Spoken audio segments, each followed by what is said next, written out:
In this video, I'm gonna teach you how to play two-player in Tekken 7 PlayStation 4. It's a very easy process, so make sure to follow along.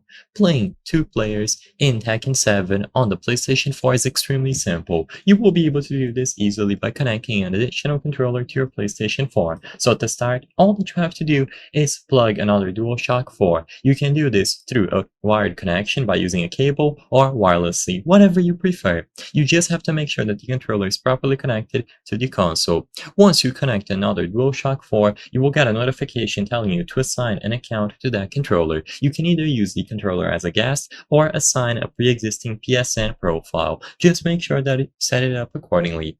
Now, start Tekken 7. Once you start the game, one of the options from the main menu is going to be offline. So all that you have to do is choose offline and then select versus battle to enter two-player mode. As the name suggests, you will be able to do a 1v1 versus battle in here. So once you select versus battle, the game will prompt you to choose the characters for both players, and now player 2 can use the second controller to choose their fighters. You will be able to set them up and play however you prefer. Once both players are ready to go, the host, player 1, will be able to start the match and you will be good to go. Like I said, you may need to have two separate PlayStation Network accounts on your PlayStation 4 to play two-player, so if you try connecting the controller and it doesn't get recognized or it doesn't work, make sure that you assign an account, either a pre-existing PSN account or a guest account.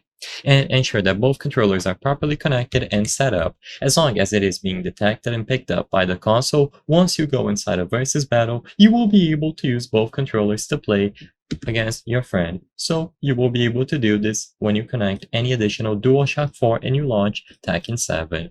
I hope I was able to help you on how to play two-player Tekken 7 PlayStation 4. If this video helped you, please be sure to leave a like and subscribe for more very easy tips. Thank you for watching.